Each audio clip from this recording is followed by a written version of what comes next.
everybody. Welcome back. It is Say Less Footy time. Your favourite time of the week. And it is the review show. That's right. We're going to go through all of the action and the news from last week. And there has been absolutely huge. We'll get into it in just a second. We're down a man today. I've just got Preston over here. I'm alone. My partner's left me. Oh, mate. It's one or the other at the moment. Just missing consistency over here. But look, that's why I'm the host of this show. It's all about turning up. Not bad. Not bad.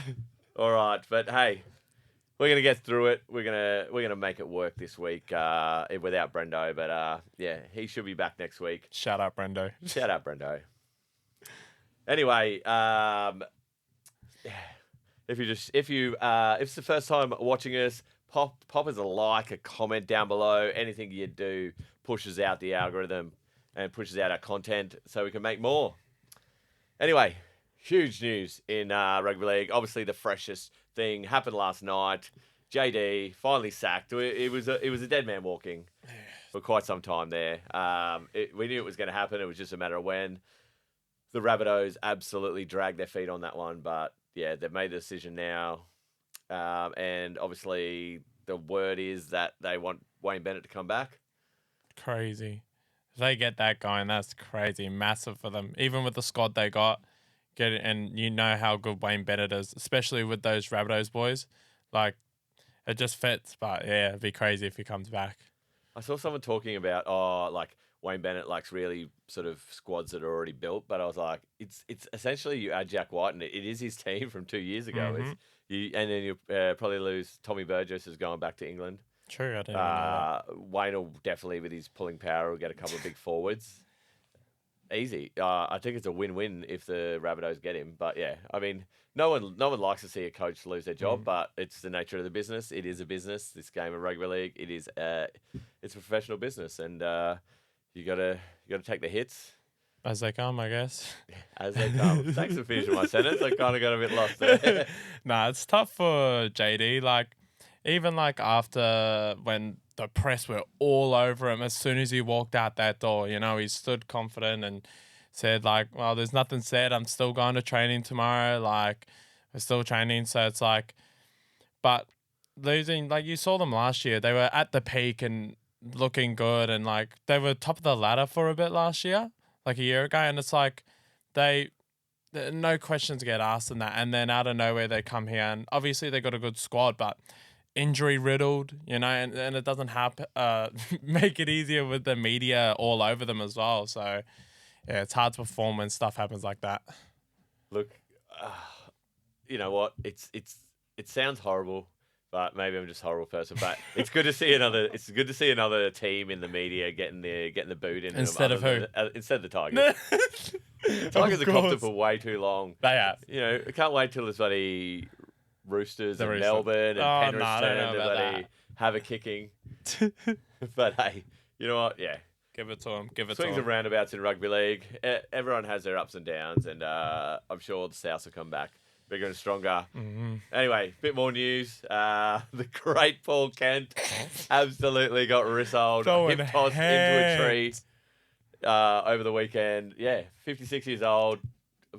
Obviously, who he is and his platform, he's going to cop a lot of stuff. Probably don't have an absolute gut full of booze and try and take on a wish. Who do you look like?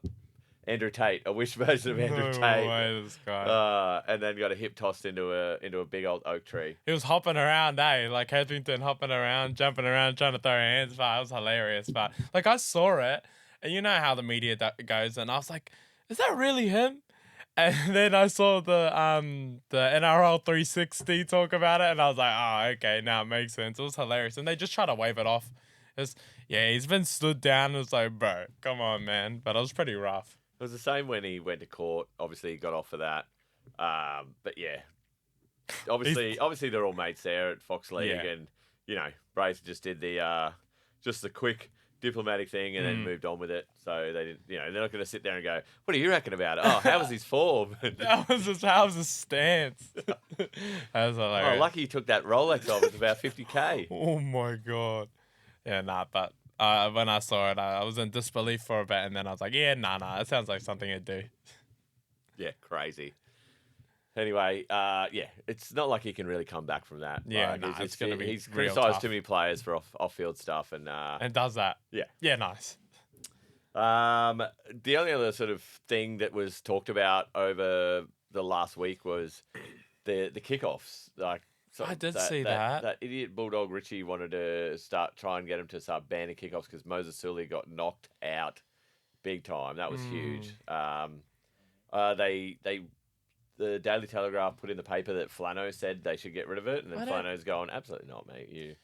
It's like, I heard, I forgot I was talking about it, but like, that hypes up the game, that, especially when it comes to Origin, or even a big game like Roosters versus Rabbitohs, or Storm versus Panthers, or like anything like that, that first head up, it really sets the tone of the game.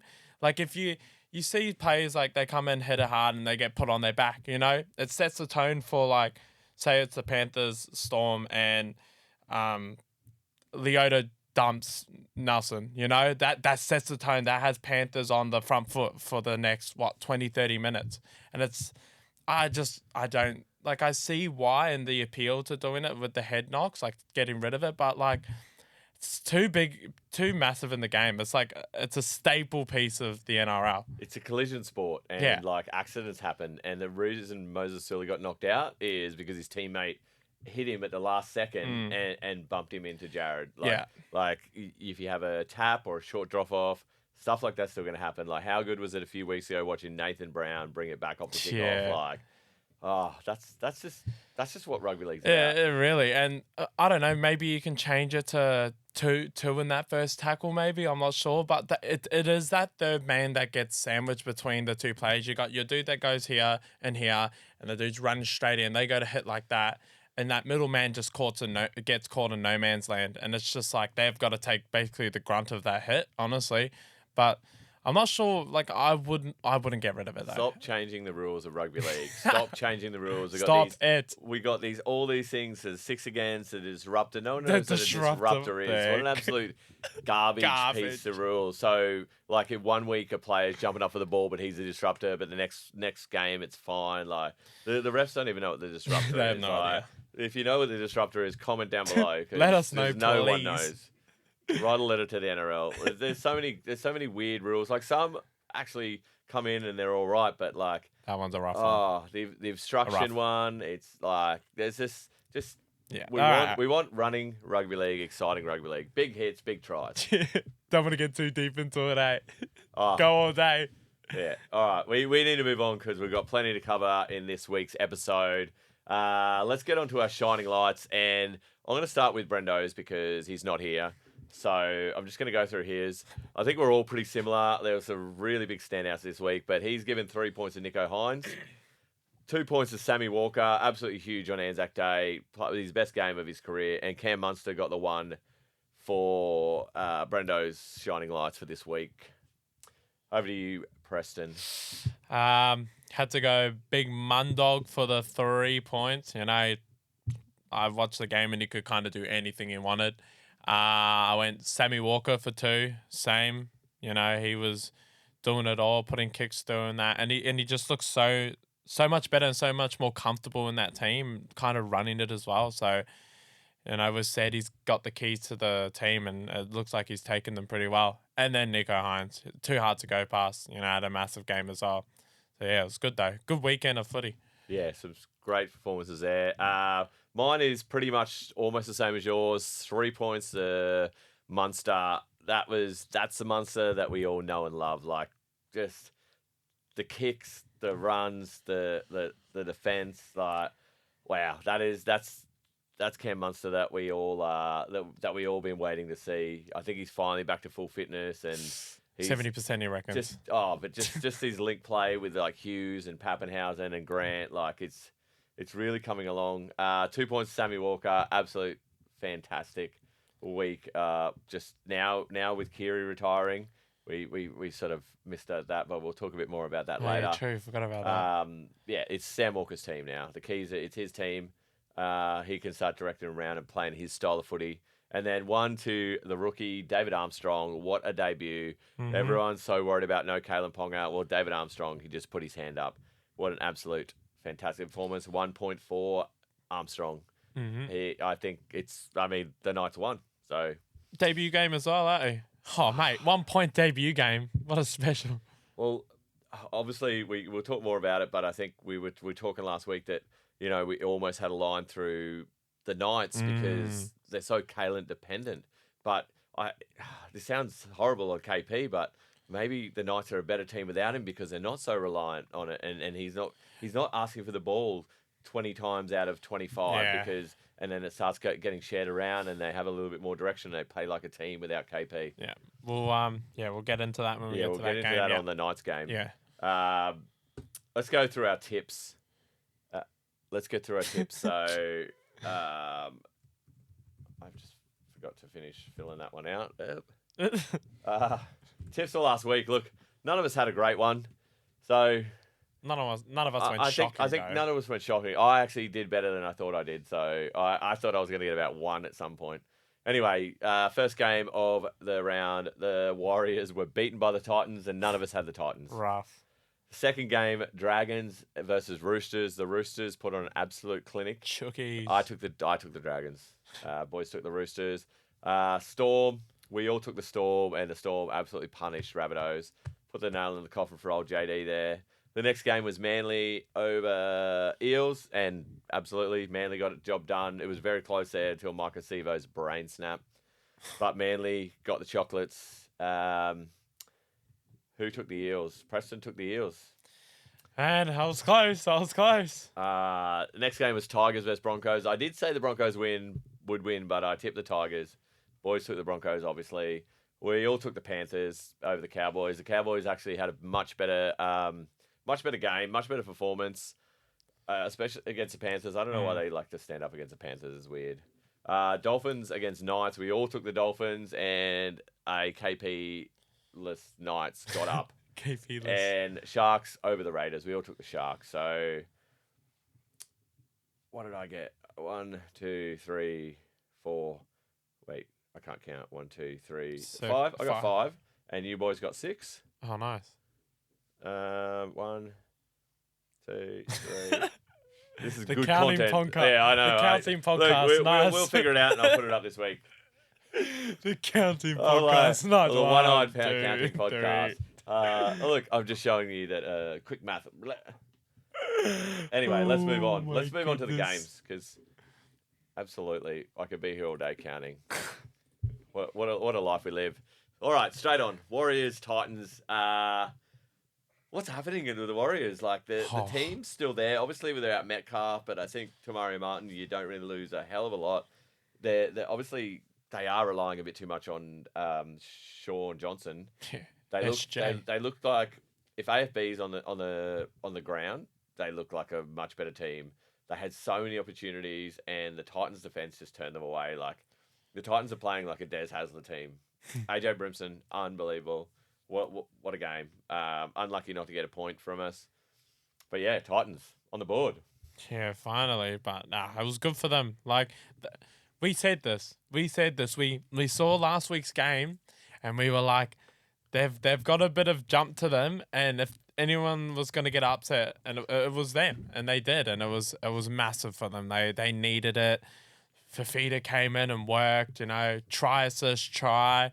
Bremo as well, and that left side with Khan Pereira and that work, and Brian Kelly works so well. But I don't think it was necessarily the Warriors' fault. I just feel like the Titans on that day were just better. There's a couple of things that the Warriors could have fixed up, but like they had ample opportunity to score and at the end of the game especially, and they didn't. Titans were there the whole game. They didn't go that 60, 70 minutes, which was seen them go for, and then go, all right, then. They had to go for that whole 80 minutes, and they did, and that's why they got that one. Yeah, I mean, obviously there was the DWZ try that got disallowed that sort of come off Rocco Berry's back, or was Rocco Berry try? I don't know. There was a disallowed try, run, yeah. There was a disallowed try, so like the Warriors were close. So and the Egan one as well, where he just dropped the ball and RTS scored. Like just dropped the ball as he was picking it up. Knocked on at the hooker spot. That was rough as well. But even RTS, very, very quiet on his standards, but he had a good game. Like he helped them really move up that field the whole game, and if it was quiet, he doesn't get much ball on that left side. They're so right side reliant, just hitting DWZ and SJ. So even RTS had a good game, very quiet one, but like still had a good game. All right, on to the next game. The Roosters absolutely blew the Dragons off the pitch. Rough. That's what we've been seeing for the Dragons, rocks and diamonds. 1 week they'll win, 1 week they'll lose. Like, I'm almost going to tip them this week coming. But yeah, Sammy Walker, his beautiful short kicking game. And I was watching Cooper Cronk talk about this. And it's actually Shane Flanagan terminology that he actually brought when he was doing commentary, was the trap and scrap, where you see the halfbacks and any sort of players putting kicks through, and then players are sticking their foot out, trapping it, getting it in the way. So what Sammy Walker's been doing is kicking it through above the knee, around the hip, and then players they can't really go with their hands, so it's getting through the line and it's creating opportunities. And he just did that to an absolute T. The best short kicking game since Alan Langer, they're saying. True. That's a big call. A big call. It's not Egan Butcher. What's Nat Butcher? Nat Butcher. Man, He was just eating them up all game, man. He got that one try as well, but like, yeah, even him coming off Sammy Walker, off those kicks, it was good, and getting those set restarts and that, it was massive, and that's what kept them on that front foot. A lot of the time players go and kick it and it goes out and they jump back on defense and they slowly lose that front foot, but Sammy Walker's kicks through there kept them like real tight on that front foot, but it was good. And the thing that I saw was just the Egan Butcher flick pass behind the back at the end of the game. What the heck? That was crazy. I saw it, I was like, there's no way. What the hell? I thought it was Joey Manu for a second, shifted over to the left side. It was a pretty good game. Yeah, obviously a lot of the points are scored down that right side. You got Eisenhuth defending at right centre because Moses Sully got knocked out in the first 8 seconds of the game.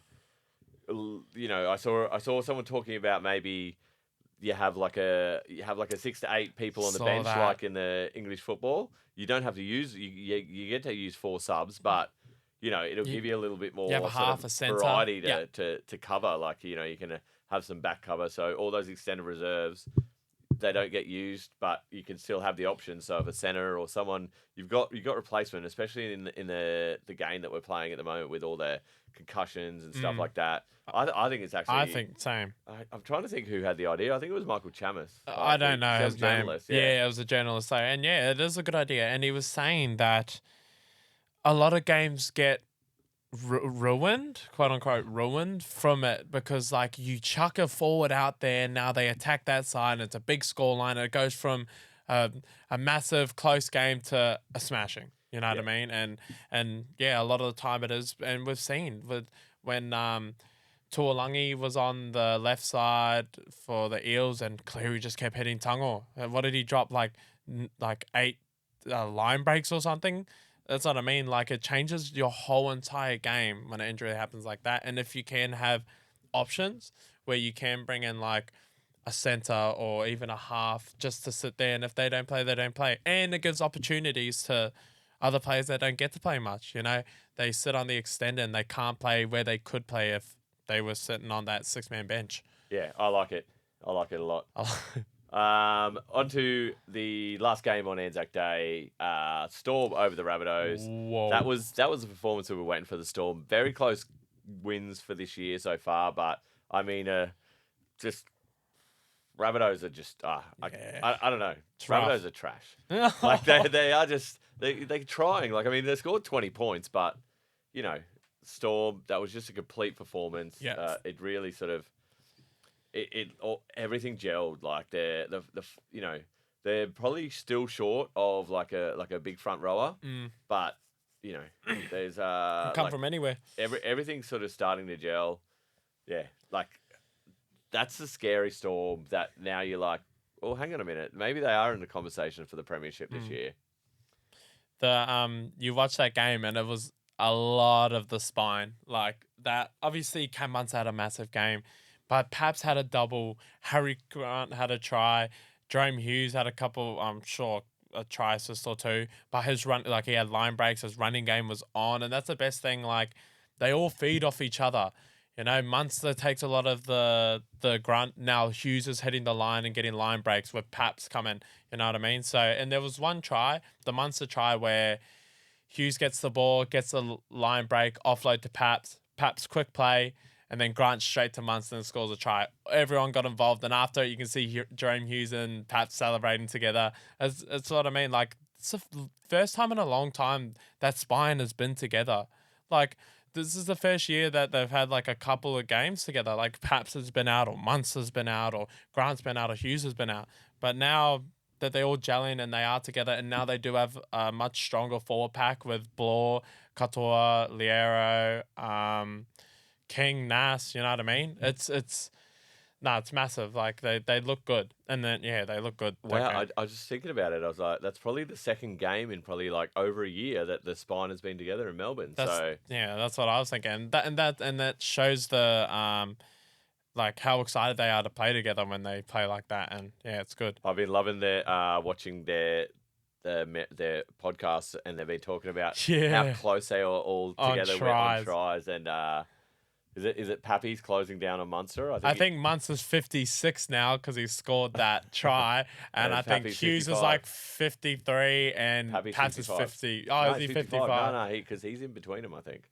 That's crack up. That's good, and that bit of banter between it as well. I watch that podcast every now and again. It's pretty funny. Yeah, and look, Rabbitohs just got to keep scratching away. They are bottom of the ladder. Keep grinding. Yeah, keep grinding. The wins will come eventually. From a Tigers fan, like it's hard now, but things will turn around. Anyway, from a Tigers. Hey, nice. I know your pain. Anyway, Sea Eagles versus Eels. So flip the script from round 2. The Eels got the money. Sea Eagles get it this time. It was very, very close. Mike Acevo, absolute brain snap, just puts I mean, look, if you go back 5 years ago, and Mike Acevo puts that like a little bit of an elbow, bit of extra attention on the head of Ruben Garrick, because probably not. Like he doesn't get sent off. It might be a penalty. Like, I mean, I don't want to sound like one of those old blokes on the radio, but the game's gone soft. Old head. Old head. Old head. But yeah, I'm glad Manly got the win. Like, the tackle Luke Brooks put on Madison, it was kind of like a get back. No, it was old teammates as well. But Maddo seems like a bit of a sook. I remember when he left to go to the Eels, and he didn't go to the end of season thing, and they all had a cardboard cutout. The Tigers players had a cardboard hilarious. Cutout of the end of season drinks. That's hilarious. But I'm sure they're friends. But like, yeah, just for Brooksy put on a great shot. Good shot. I want to talk about it at some point, but if Mitch Moses' foot's not good and maybe Nico picks up an injury, like, is Brooks in the conversation for a 6 for New South Wales? What, you would have picked Jerome Luai over him? Luai hasn't... He hasn't been amazing. He hasn't been amazing. Luai's safe when it comes to Luai Cleary pairing, but you just want Brooks in there. Good. Like, he's coming to the Tigers. Like, Luai's a good player, and obviously he's going to be a great foil for Nathan Cleary. Like, the connection's going to play really well, but I'm trying to think of something amazing. The only thing stuck in my head about Luai at the moment is he got his pants pulled down. He had these leopard skin buddies. Budgies. Like budgies on. The leopard skin budgies are crazy, bro. What the hell? Oh, Jesus Christ. Nah, I support that. Like, Brooksy could get involved, but it's going to take some pretty massive injuries from some key players to get involved. It always happens around Origin. It always happens. Yeah, not wrong. There's even, who was it with? Oh, no, can't even remember. Well, I mean, someone was even tossing up Drinkwater to play 6. Huh? Mate, Drinky can play 6. He can. I know he can ball play, but surely I'd rather Luai there. I'm gonna be honest. Yeah, I mean, I dare say will be, but what if he gets injured as well? True. Mate, Brooksy in. Luke Brooks, New South Wales, 2024. 2024. This is time. Anyway. Moving on to Luke Brooks, moving on to the West Tigers. Got dusted by the Broncos. Tough. Like, they were in the game, and once again, like, when it was 10-0 and Appy scores a try, the try gets... If you compare it to... What about we were just talking about the kick through that Sam Walker did for Nat Butcher? He bobbles it, regathers, puts it down. Yeah, that's a try. It's a try. He bobbles it, regathers, puts a try. The Appy try, like, this 2 weeks in a row, bad call. That was a bad. Like honestly, that was a bad call. Like it's like the trip on Olam. Like it was a bad call. We get back to 10-6. Maybe like the game turns out a lot different.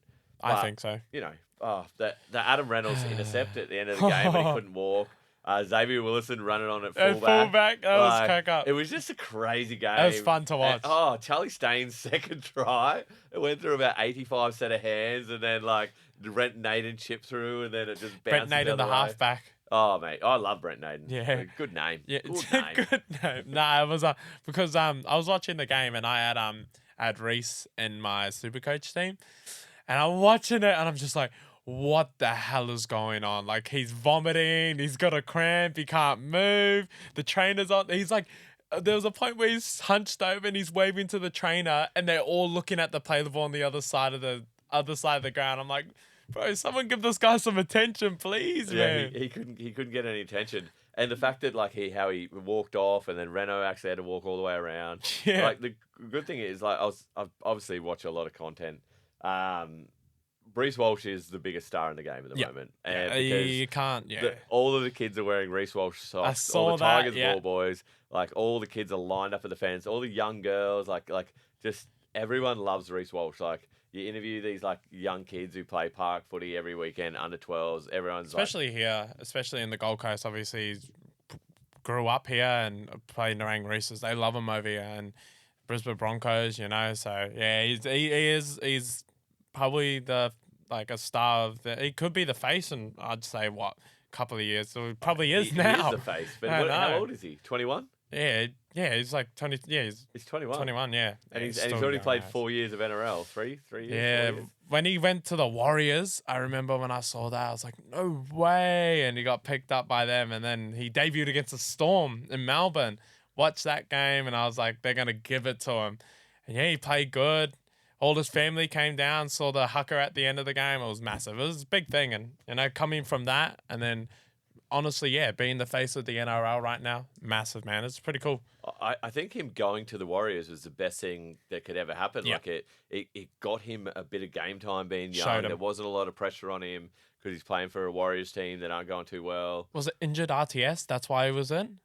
Injured RTS was what brought him into the starting lineup. And I remember that's when RTS was kind of like on his way out type thing. But then did the RTS go to the wing and they kept him there?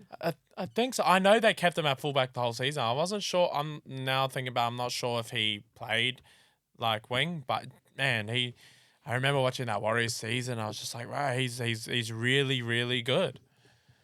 But yeah, like you said, very much the face of the game right now. Very marketable. Anyway, on to the next game. Absolutely. Yeah. That's what it's about. Panthers over Cowboys. This looked like it was going to be an absolute pasting. The Cowboys came back, and it made it a bit interesting at the end. Like it was good for them to show a bit of fight. Shout out to Val Holmes. Great try. Let's go.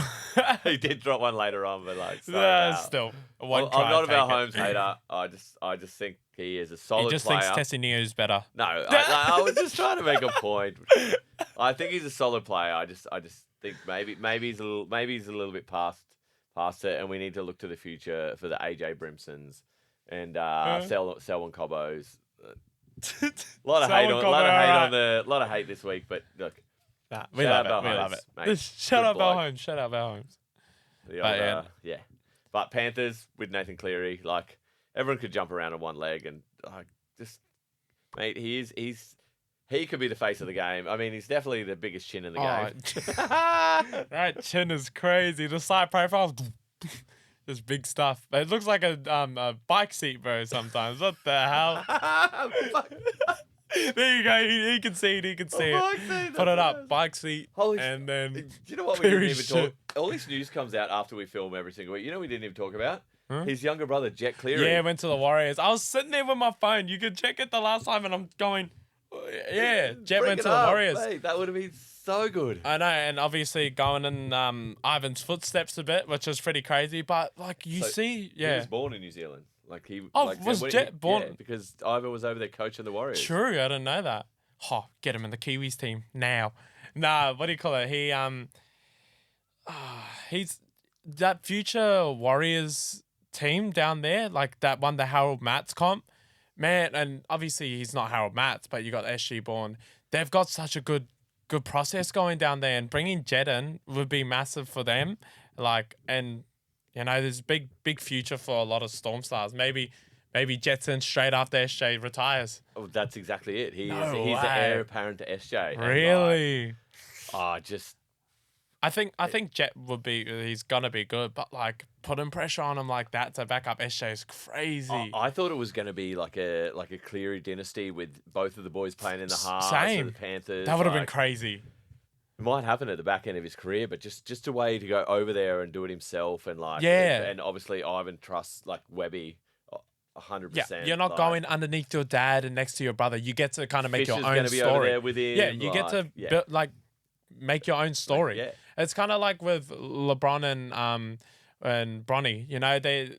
They're trying to put them together and that, and it's like Bronny doesn't really get to create his own story, and they're putting the pressure on him of, man, you've got to be like your dad. But it's like he's not even in the NBA yet. He hasn't even been drafted. I don't even think he's gonna go in the lottery. You know what I mean? So, and they're putting this pressure on him. Same as Jet. It's good for him to get kind of pulled away from that, get out of his comfort zone with his dad and his brother playing some of the most amazing footy, and go and do his own thing and build his own story and write his own story. Yeah, my comparison is Peyton Manning and Eli Manning. Sure. NFL. So like you actually go to a different team, you win a Super Bowl, you win the premiership, like it's still a dynasty, but they didn't have to play in the same. That's pretty now cool. What is it these days? The Kelsey brothers, really? Yeah, exactly. Yeah, that's see, I'm current.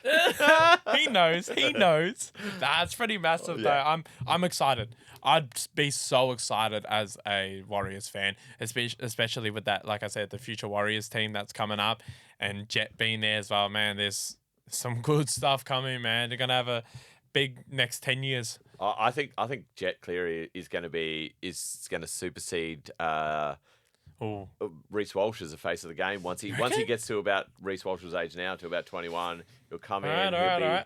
Well, he's gonna be a once, staple. Everyone's gonna be like, oh, it's Nathan Cleary and Ivan Cleary's. His name. It's his name, man.